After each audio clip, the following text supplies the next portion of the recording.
Welcome to another episode, everyone. An individual was killed on 59th and Crenshaw yesterday, or 2 days or so ago. Reportedly, he used to be Ant from 111 neighborhood Crip. Nevertheless, that's in the past. Now he was working with Skip Townsend and his organization, Second Call. Now, this is the second individual from this same organization to be unalived in the last month or so. We know that Eric Washington on the 4th of July over there in Compton lost his life, also a community activist. What's going on with these community activists here in Los Angeles, California? Many people are losing their lives, gang members and community activists alike. The streets are not safe. Los Angeles, California is not safe. But check this out. Listen to this.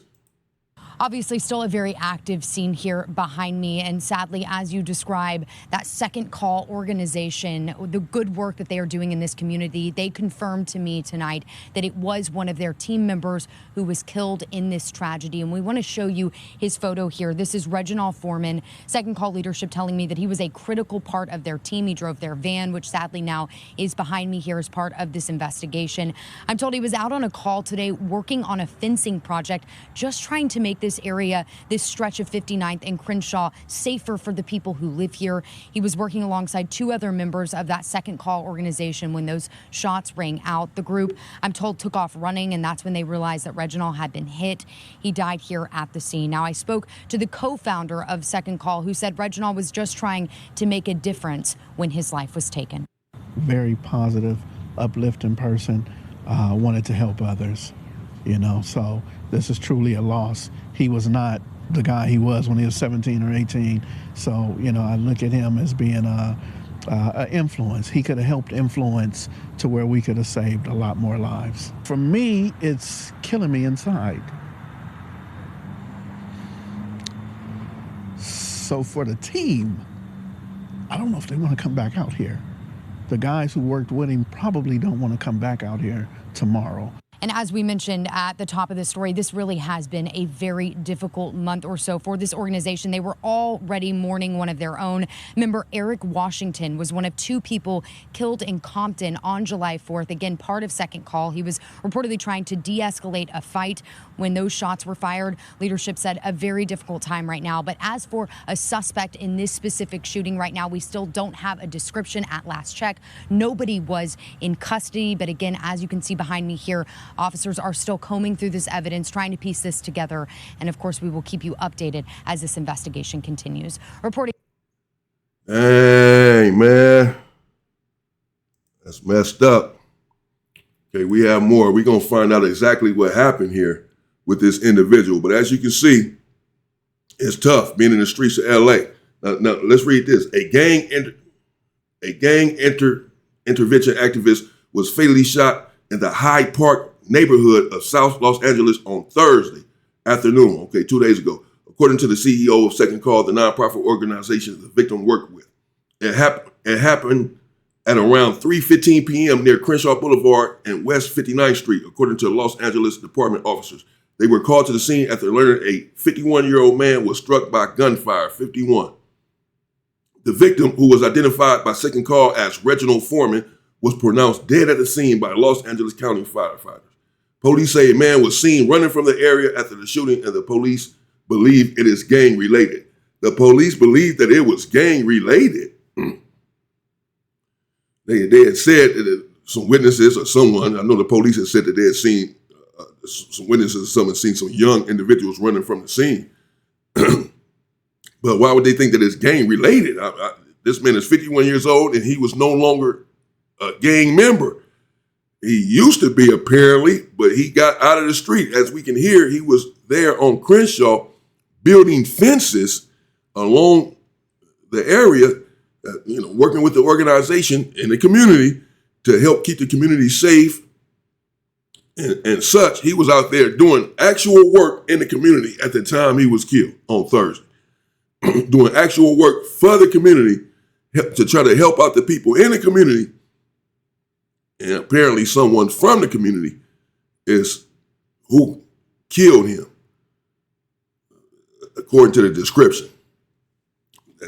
These young dudes were seen fleeing from the scene. And this is bad, man. This is sad. A white van parked near the spot where the shooting occurred had a second call logo on the side. The logo is for a nonprofit organization that works towards community safety, justice, and liberation by helping high-risk individuals, ex-felons, parolees, and others in personal development, according to their website. So this is an organization that's driven towards community safety, justice, and liberation by helping high-risk individuals, ex-felons, parolees, and others. They're out here doing work in the community, and this is how they reach it. This is the second individual. We know that Eric Washington was out there doing work in the community. We've seen footage of him, pictures of him, the brother that lost his life on the 4th of July there in Compton. He was out there doing work in the community, actively, physically, passing out stuff, building stuff, and being there for people. In fact, on the night that he lost his life, of course, he was in the community trying to de-escalate a situation between some brothers or whatever it seems like. And then he ended up losing his life. Now, this is crazy, man. Now we have a situation. This man is out here building fences for the community on Crenshaw, in the hood, in the community, on 59th and Crenshaw. That's the hood.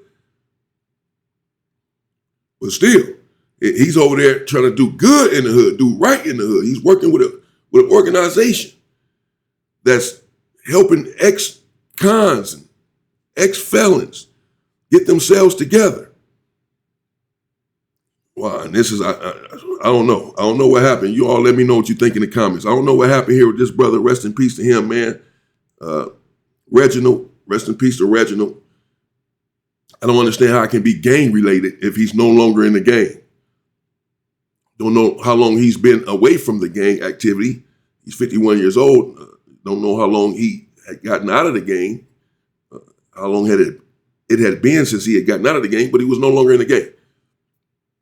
Yeah, but sometimes our old life does come back to haunt us.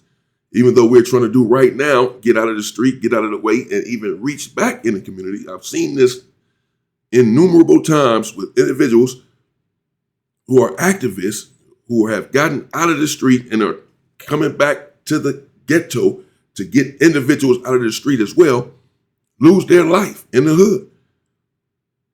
Though they're no longer a part of that. And sometimes it's because of past indiscretions, individuals haven't let it go.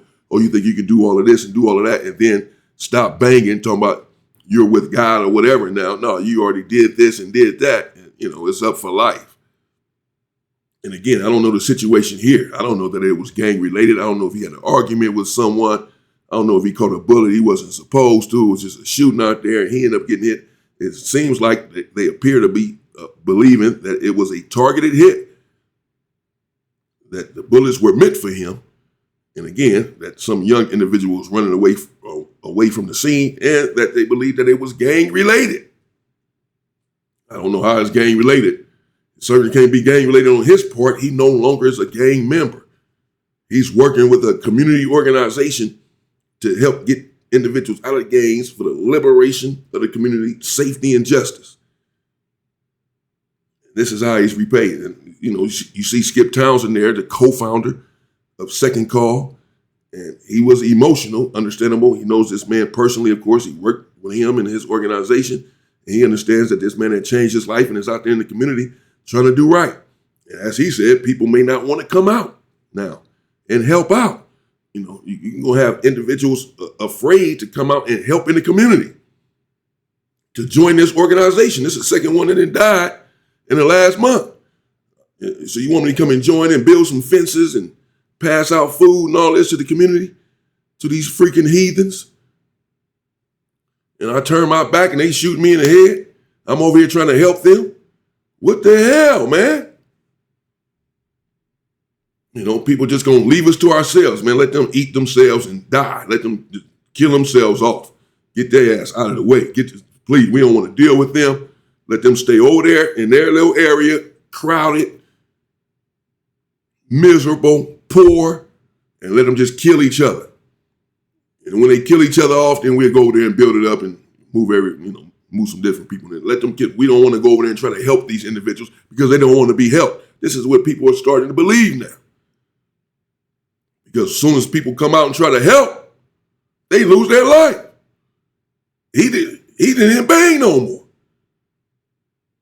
He was in the community, not banging, not destroying the community, but helping to rebuild. Probably feeling the way that I feel, that we have to give back. We help to set some of this destruction in motion. Us OGs of a particular age. So we have to reach back and try to help these individuals get out of these situations that we helped to start. So he's over there trying to give back. But, the streets are relentless, undefeated, and unforgiving. And many people have suffered in those streets, particularly in the streets of Los Angeles, California. Individuals have lost their life and they continue to lose their life. So don't listen to the internet. The internet don't believe that things are soft and that things are safe. They are not. You have to be careful where you go in Los Angeles, California. It's unfortunate, but it's a reality. You have to know where you're going and what you're doing, or you can find yourself in the world of trouble. That's the truth of it. That's the bottom line. Rest in peace to that brother. Another one gone. Seems like for no reason, something senseless. I don't know. I don't know if he had a personal beef with someone. Again, it make it seem like it was targeted, like someone came up for him, and got out of there. Who knows that? He could have been arguing with a dude the day before over building a fence right there. Don't be over here tomorrow. And dude came back and who knows? I don't know. But I don't see how it's gang related if he's no longer in the game. Either way, he lost his life. Whatever it was over, he lost his life in the community that he was trying to help to rebuild at the hands of his own people, as usual. Stay safe and stay free, people.